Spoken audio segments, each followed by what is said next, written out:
Vous allez quand il y a encore une fois une émission d'Abisso Yalelo, Alongo, juriste, grand combattant. Yazali, président, il y a mouvement indépendant pour la reconnaissance du génocide congolais, donc Mirjek en sigle. Mbote d'abord Alongo. Mbote Mingi.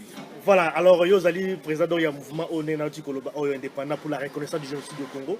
Alors, génocide et Salema Namboka Nabisso.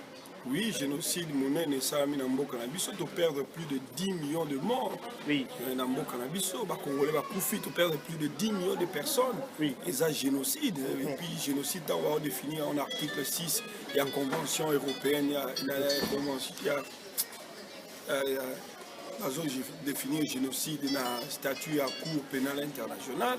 Oui. Donc, génocide et salami dans le Bisso. Oui. L'article 6, 5 points sur les alliés pour définir un acte de génocide. Dans la ligne, pour soumettre la population à la condition et à l'existence où ils ont entraîné destruction physique partielle et totale dans le monde. Pourtant, Mboka est scandaleusement riche, mais est-ce que c'est normal? C'est un acte de génocide qui a soumettre la population dans cette situation. Oui. Tout le monde a des délestages, des nzala, des situations. Tout ça est aligné parce que Mboka est gouverné dans le monde. Voilà, donc les lots de Yambayo, effectivement, de Yambayo, les lots, pour la analyser. C'est vrai que tout le monde est un tout peu pour la mouvement, ça serait vraiment l'occasion. Mais les autres, pour analyser un tout peu de discours. Il y a le président Joseph Kabila, au Yebi, la Constitution nationale et les Kaginambo Canabiso. Et puis, dans la marge, en tout cas, il y a la conclusion, ou bien la résolution, il y a la Constitution nationale. À ça, qui discours, il y a deux balanda qui ont les cas qui donnent mercredi. Alors, yo, en tant que juriste, on a évité comment on analyser d'abord le discours. Je crois que les balanda qui ont un bon nombre de Congolais, pour la Bango, effectivement, le discours est rencontré dans la préoccupation. Il y a des Congolais, tant dans la majorité, même dans l'opposition. Alors, on a évité, yo, analyse de ça par rapport au discours. Il y a une analyse dans les que le discours on a retenu quelques points. Pour encore retenir, nous sommes le bango est difficile par rapport à temps où ils ont un parti pour la mission. Parmi les points on a retenu attention dans les alliés cohésion nationale. Quand on parle de la cohésion nationale, tout le monde a montré que la cohésion nationale au Congo, les alliés moi fils du pays et non étranger rwandais Oyo a usurpé le pouvoir ou a joué Mbende la ndenge ya moyibi na hold up électoral ou azali pour favoriser agression ya mboka na biso ou aza ko bomba bato na bundu ya Congo ou ya bomisi Chebeya et puis bafebele bakufi pour la président wana oyo par défi ou gouverner par défi. Alors moi je pense que cohésion nationale ezali ne mona mboka muto ça la cohésion nationale ou aza légitime yaza illégitime. La seule chose où ça les a kende kotika mboka pe kotika pouvoir on a biso ba combattant résister à Mokili Mobimba, c'est comme ça que ça se voit et surtout là en tant que président, il y a un mouvement indépendant pour la reconnaissance du génocide congolais. Azali na base, Azali auteur intellectuel ou co-auteur, il y a crime, il y a génocide au Sami na Mboka Congo, crime contre l'humanité, crime de guerre parce que même rapport il y a ONU et l'Obaki paye ça qui et l'Obaki que Ouganda na Rwanda baza pour soutenir M23. Alors Ouganda na Rwanda même pas action moko ya kofunda bango, même pas action moko quelqu'un contre bango. Au moment qui na Inde tant ba betaki ba étudiant ba nini ba tellement qui et puis ba interpeller qui pouvoir en place et interpeller qui ambassadeur ya Inde makamone sila qui mais pour la Rwanda baza ko interpeller même pas bah, ambassadeur à Rwanda ni à Ouganda. Donc ça veut dire que complicité peut corréité zali makasi. Donc pour la cohésion nationale ezana tina moko atate parce que comment zoloba olongo oza juriste quand même tant zoloba cohésion nationale ezali pour na ba congolais c'est ba congolais mutu basangana ki na kata concertation nationale. C'est vrai que hier Joseph Kabila en tant que président ya mboka il a convoqué la concertation nationale mais ce sont des Congolais qui sont retrouvés là-bas et bango mutu basali ba recommandation là. Et qui a retenu quelques points de recommandation, il y a publié qui yango. Mais comment il y a une cohésion nationale alors qu'ils sont des Congolais qui se sont réunis. Mais il y a le bac qui a Congolais qui va décider. Il y a une base même, il y a convocation, il y a concertation nationale, ils allaient fausser. Comment est-ce que concertation est aux malam? Ce qui mouvement, ils ont déjà mabé. et tina moko lisusu ya kolanda suite ezate pour convocation il en tant que qui a convoqué en tant que président de la République président élu ou bien président usurpateur, président tricheur, il y a une élection le 28 novembre 2011, président a gouverné par défi, président a criminel, ou a bomi bateau, a favorisé viol à base, ou a bomi babouni dia Congo, Tchébéa et consorts. Donc, pour moi, j'estime que Azali président légitime, Aza même pas le pouvoir, il y a la légitimité à convoquer concertation nationale. Donc c'est clair. Bon, bah kene kuna ba Congolais, bah kene kuna ils ba collabo, na bato ba kepo na mabumu na bango pour na positionnement politique. Et ça bato ba nimboka solote, ba vrai patriote, bah ba que mboka la biso na moment dozolo, mais ça sous occupation, sous domination étrangère. Et ça mboka il faut to bunda po to bengana yango.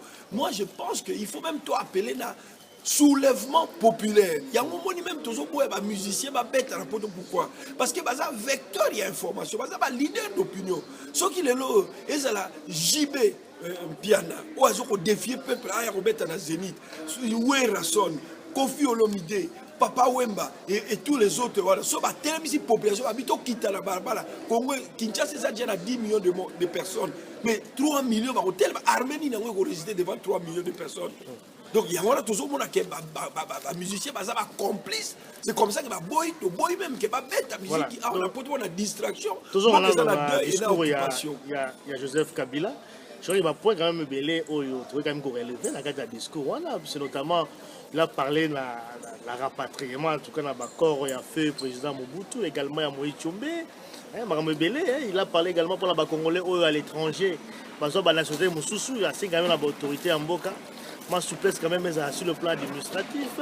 Et puis, dans mon également, il a nommé aussi un conseiller spécial en charge donc il y a lutte contre la corruption. Mais aussi problème aussi au grand retour dans le par rapport à recensement, puisque apparemment, les prochaines élections dans Boka Nabiso, ils allaient conditionner le recensement en Boka Nabiso. Je crois que le recensement, on a développé, on a est-ce que il y a un point où il y a le bas qui est là? Tout le monde a dit quand même un point positif.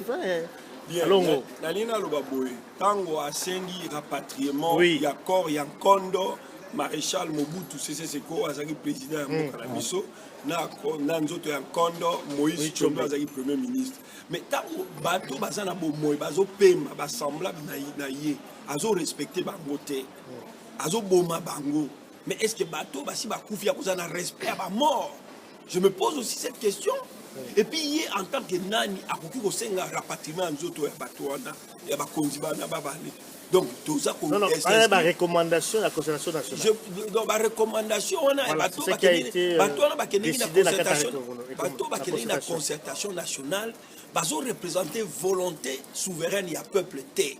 Bakenneki pour avoir positionnement pour yebi que et là moko bango bakoloba o pouvoir en place yebi te pouvoir en place ça ba moyen belé ba koki ko engager même à 1000 informaticiens bazo landa ba information bazo landa internet na bakabo ba diaspora bazo lo ba combattant résistant tout ba diaspora combattant résistant bazo revendiquer une volonté à peuple bazo faire apparaître au grand jour au peuple bazo ko ba koloba na Kinshasa c'est ça justement rapatriement ba corps ou ko nommer bateau que sais-je encore le gouvernement d'union nationale également. Mais est-ce que vraiment il y a la légitimité? D'abord, recensement et identification, mais justement, identification, d'abord, il fallait pas ça même en 2011. Et puis même à Tabosali recensement, il faut pas respecter la vérité des urnes. Mais vérité des urnes, mais ça respecté le 28 novembre 2011. Mais à Tabosali recensement, moi je ne pense pas que il va respecter la volonté à peuple souverain. Donc, personnellement, Bisso, na cadre, il y a un mouvement indépendant pour la reconnaissance du génocide congolais. Au génocide, et Baby Simbo Kalabiso, et Bomi Batou, tous s'inscrivent en faux. Ponako, Makambo, tout à lobby, tous rejetés en bloc, et ça n'a pas été. Et là, c'est important, et ça dit qu'à l'institution, et quoi, peuple souverain à téléma. Peuple souverain à Kinshasa, téléma. Et la seule chose dont on sait, ou bien pour utiliser l'article 64 de la Constitution, le 18 février 2006, un point, un trait. Donc, Tina Moko a distraire les alités. Donc, pour le recensement, Tina Moko, même élection à Tabasali, il va tricher les sous dans le corps. pour respecter la volonté à peuple, mais il y a respecté la volonté à peuple, en quoi cause la recensement national. Mais déjà le fait que dans l'année la discours on suppose quand même que va retoucher l'article 220 de la Constitution de Boka-Nabiso. C'est une bonne nouvelle, hein, parce que le mandat aussi est peut-être à niveau recensement des psychos, on a évité ce truc peut-être pour réfléchir un tout petit peu par rapport à. Est-ce qu'on ne pense pas que c'est moi piège moi parce que quand on dit élection prochainement, il faut d'abord recensement. Est-ce que dans 3 ans, tu penses que dans Boka-Nabiso, on est capable de faire recensement en Boka-Nabiso? Mais Nanina Lobaboye de Koualimia, pouvoir en place, Hippolyte Kanambe alias Joseph Kabila, système naïe, BBC Mboka, pour la côté Moussousou, c'est très difficile, banzele zate, boîte, ainsi de suite, la difficulté des alliés fait à dessein. Pour la nini, même le recensement, il y a des Congolais qui ont des difficultés, et puis en plus de cela, par exemple, au niveau de la province, scrutin indirect. Aujourd'hui, nous sommes des façons de favoriser pour favoriser l'animateur et l'institution, ou bien pour favoriser moi. Moi, je pense que le peuple souverain, il faut décider directement dans le suffrage universel direct pour mais ça, ce n'est même pas le problème. Le problème, mon nez, les alliés qui sont la méthode tout utilisée, la koloba ba marche ça mi motoyo kité siko il faut kaka article 64 de la constitution et puis peuple à ça la soulèvement populaire basodo baza sur le terrain bazo ba disposition pour mettre Hippolyte Kanambe alias Joseph Kabila hors d'état de nuire. La seule chose to koloba yango wana moi je ne vois même pas discours na eza creux eza na eloko moko et convaincre bisoté tant que y a ça pour reconnaître vérité il y a élection qui a triché tant qu'il y a ça pour dire pouvoir tu continuer à marteler en ti attendre 2100 tu continuer à marteler en même temps on a lobby que à charger quand même le gouvernement pour la bande on a vu ça bazali détenu dans ces pays même la prison à l'étranger à charger quand même le gouvernement pas faire quand même suivi à dossier na bango tu trouves pas quand même que ça quand même moins malin mais la ligne lo aboy si quoi azotinda suivi comment tant ba kangisi bato tant ba sali ba tozo ba ki ko influencer République centrafricaine ba kanga nani sénateur Jean-Pierre Bemba Gombo tant ba salaki yango ba biso ba tutu ba monaki yango ba tutu ba yebi yango c'est un secret de polichinelle akoko sa biso to ba na mikete et puis suivi est-ce que vraiment c'est honteux que président de la République Mouba lo biloko nengona parce que la Cour pénale internationale est une institution souveraine. Même le président de la République, le président du Soudan, Omar El-Béchir, a sous le coup d'un mandat d'arrêt international. Le président de Kenya, Kenyatta, c'est quoi qui est la Cour pénale internationale. Et nous avons même Yéni Azawana en tant que criminel contre l'humanité, génocidaire, Azana, et puis Kangaye, pour poursuivre. La seule chose, même à l'obligation en place, l'institution ne peut pas poursuivre l'impunité, et sais-je encore. Mais il y a un qui est dans le comité de la Cour pénale internationale pour la bateau à Bomi le 26 novembre 2011, la veille à l'élection. Mais Baboma qui bateau a tenu Koyamba, président Tchèque Tshisekedi. Mais bateau en a-t-il le soldat, le bête à massage, la kanga barote, même Yémo Donaki, le Rwanda, même Kimbout et que sais-je encore. Il fallait pas kanga barote. Donc, Yémo Tazali, auteur intellectuel, il y a mort le 26. À ce moment là rapatrié corps, il y a un maréchal Mobutu, premier ministre Moïse Tchombe. Bon, bateau, le 26, bateau qui est bon à la terre. Mais à Abimisalon, on est avant nous. À rapatrier Banzoto. Donc, à ça, n'a respect même pas à mort. À ça, n'a respect même pas à nous vivants. Je me demande, je me pose la question de savoir ce qui à cause d'un respect d'un bateau Bakoufa. Et ça, je suis vraiment très, très navré. Il y a pour que à aucun ça n'a respect dans la mort. Pour bateau, bateau au paiement, bateau au tala, bateau n'a pas moins. À ce respecter, bateau à tout moment. À ça criminel, comment il y a pour respecter la mort. Oui. Voilà, je pense que on a corrigé vraiment en bloc malgré que ma point quand même Zawana au bas de quand même un point positif, bien que bato baza kozela quand même baeffet nango bino oza quand même korejete yango toujours en bloc boza même bakolinga bondimata mwa moko bien même soki alobi ke asengi quand même na gouvernement esala quand même mwa noki est déposé aussi projet ya loi mpona amnistie na baprisonnier politique également belebele alobi awa oui amnistie mpo bolibere bato mais d'abord bokangaki bango mpo na nini bokangaki bango d'abord illégalement mpo na nini oui mais le fait déjà ya kosenga ke balibere bango déjà quelque chose ya malamu nasengi olimbisa ngai oui ndenge nini bazo koamnistie motu so boamnistie motu seke bokangaki ye mais bato bozo amnistie bango la plupart baza arrêté illégalement bakangi bango na nko badétention moko arbitraire et de détention des détenus politiques. Alors, détenus politiques, à un pays démocratique, donc, alors, tout ça, quand même sérieux. Voilà. Voilà. Alors, on a évité un message à Souka parce que nous avons monté dans Souka émission. Et là, nous avons fait un bagissa pour avoir tout ça. Et là, on a fait la Koloba, la cette mingi, et que le peuple, tous là toujours vigilant. On est allé, dribbling, il y a pamba. Peuple, tout tel là, tout baisser, brater, tout continuer bitumba, lutte. Ils ont continué toujours la libération totale et mboka na biso. Et puis dans ce peuple, soulèvement populaire, le seul mot d'ordre, na combattant résistant, na partout, soulèvement et salama na mboka, soulèvement et salama qui a la diaspora. Ce que salami na mboka, le même jour, c'est fini. Il faut une institution on a équoya pour bâtir Congo moko ya malamu, Congo moko ya kimia.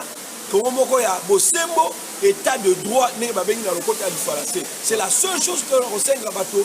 Nous allons encourager la population et continuer et persévérer. C'est vrai, ça passe, mais tout continuer toujours comme Bunda. Pour faire échec, n'a pas dictateur, n'a pas usurpateur, n'a système. Il y a Hippolyte Kadambe alias Joseph Kabila, il y a Mabé. Ingeta. Merci beaucoup.